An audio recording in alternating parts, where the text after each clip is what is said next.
Hey guys, Stefan Fischer here from Alloffroad. Thank you very much for tuning in again. This is part 6 of our epic South Australian four-wheel drive adventure. If you haven't seen any of the previous part, please make sure you don't miss them. In the last episode, we got stuck behind a sand dune in one of the most overgrown tracks I've ever driven. So let's see in this episode how we get out of it.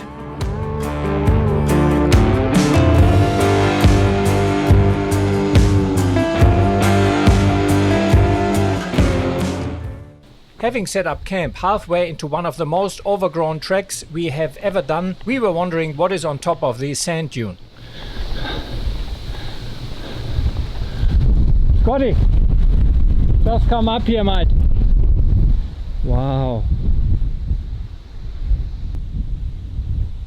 Pristine. Bit of a view, huh? It's almost like talcum powder. Yeah. Can we camp up here? Oh, get the patrol up here.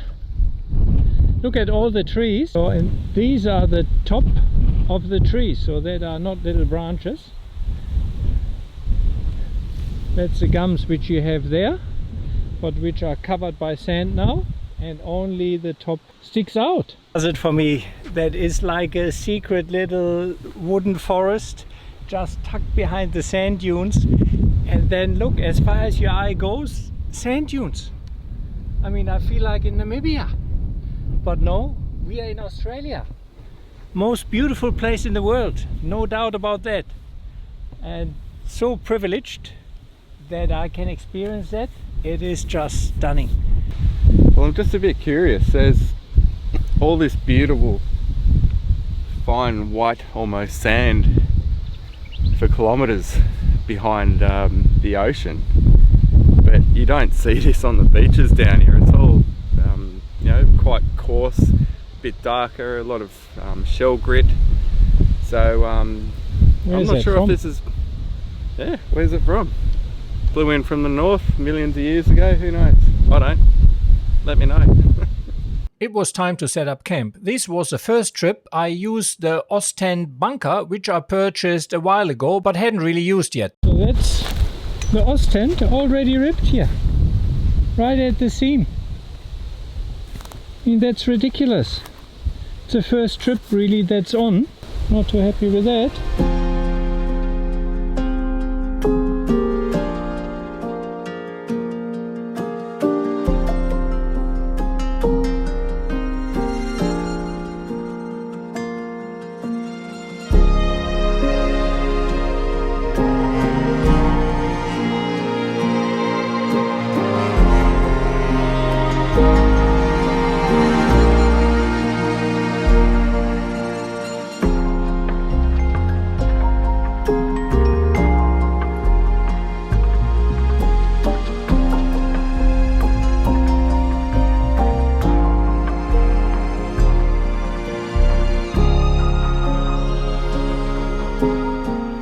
Yeah, absolute stunning camp we had here. Packing in now, ready to go. We were looking for a good sunrise. That unfortunately wasn't happening. So a bit of a pity, but yeah, it is what it is. Yeah, we now head on a little bit further west to the area where the dog fence meets the beach. And on that way is also apparently an old ruin, which, yeah, we want to check out and see what's to see there. Tell us, Stefan, what's happening, mate? What are we doing to the cruiser? The cruiser got renamed Screechy. Since I had the engine conversion, I always had issues with my belts from time to time. Nothing big, but just a bit of screeching. Usually it would go away. Since I have the rapid power alternator in, yeah, it lasts for 3-4 days and then it starts screeching and won't stop for a while.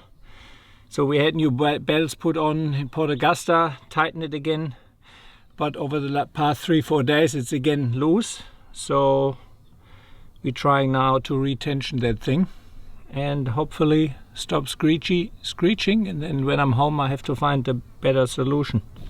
But to get to that tensioner nut, it is just not funny.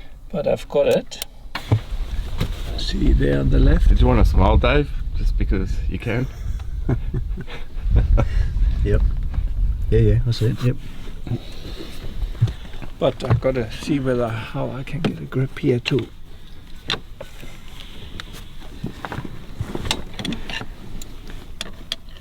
Just give me a torch a sec. You sure that's all that's holding it? That's what I was told. Leaving our beautiful camp. Alternator belt adjusted again, so that is good. No screeching for a little while. Snake tracks, not sure what snake.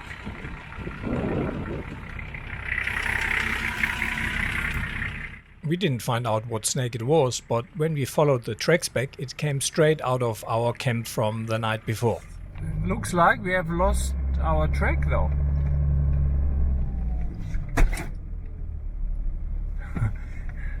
Yeah guys, our track is gone. Yeah, it kind of looks like that. How far ahead was that for? Is it pretty completely gone or? I'm over it, mate. The track here was nearly fully reclaimed by the dunes. I could have driven to the right through the vegetation, but I don't mind side angles, and yeah, that was a little bit of fun. Oh, that track is, as you can see, pretty much gone. Just don't want to tip the car. Actually create a little bit of wheel spin here to dig my left wheel in.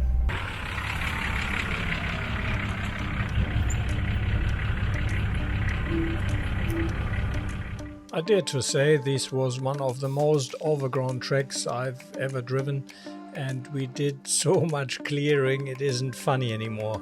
My GME antennas copped such a hiding there again. I'm really puzzled every time and wondering how they can survive all of that stuff.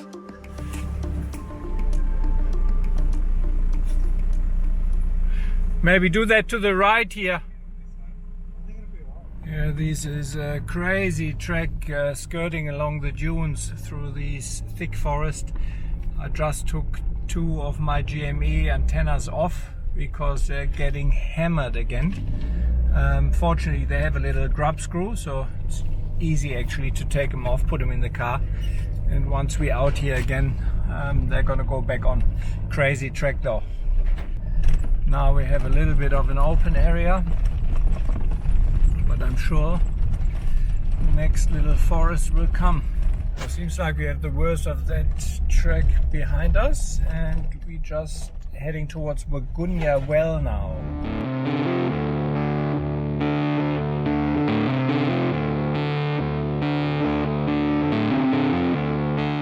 We unfortunately did not find any signs of Wagunya Well.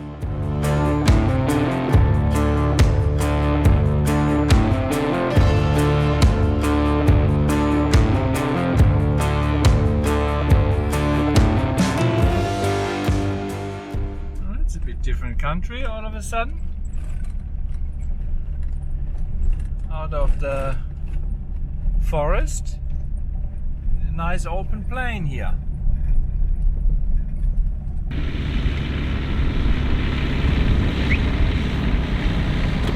Here at the Wagunya ruins, that would be a hard living here.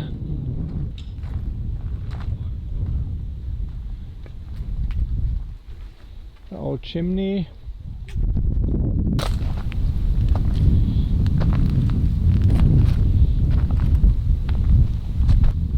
Shit, is that from an old dray? Pretty solid. That's an axle from one of the old drays which the early explorers dragged over that country to carry their provisions. Water throws. The old well here, probably. No, just a water tank. Probably the rainwater tank.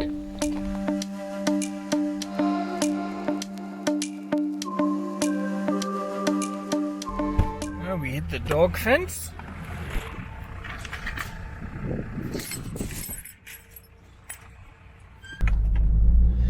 Obviously, like always in the bush, you always leave gates how you find them.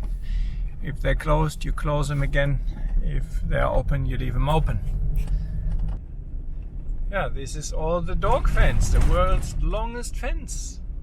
The dog fence is a pest exclusion fence that was built during the 1880s and finished in 1885 to keep dingoes out of the relatively fertile southeast part of the continent, where they had been largely exterminated, and protect the sheep flocks of southern Queensland. It's one of the longest structures in the world and stretches 5,614 kilometers from Jimbour on the Darling Downs near Dalby through thousands of kilometers of arid land ending west of the Eyre Peninsula on cliffs of the Nullarbor Plain.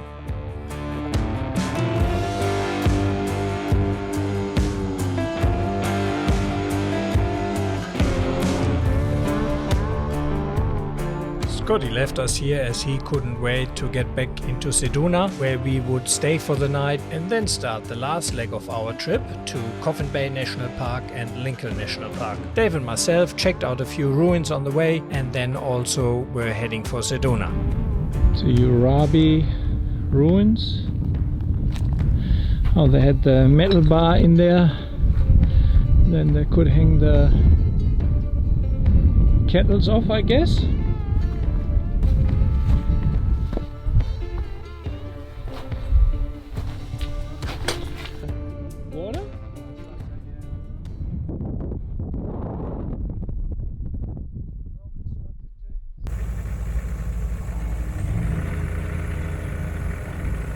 Thanks again for watching, guys, the second last episode of this epic trip. In the next and last episode we will be heading to the Coffin Bay National Park. We are invaded by killer bees and we have an encounter with a few deadly snakes. We have some of the best oysters you find around, and we also do explore the Lincoln National Park.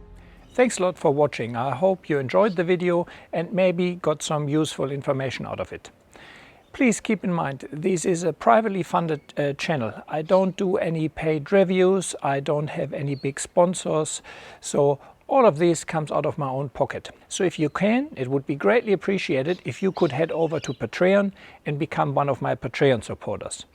With a small monthly payment, you really can help me to stay independent and make these videos for you.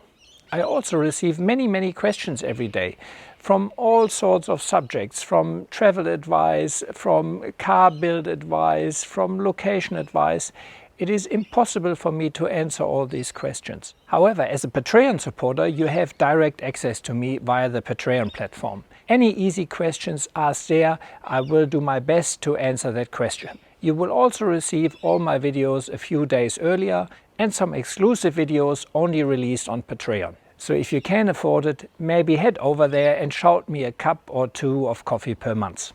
Thanks a lot for watching. See you along the tracks.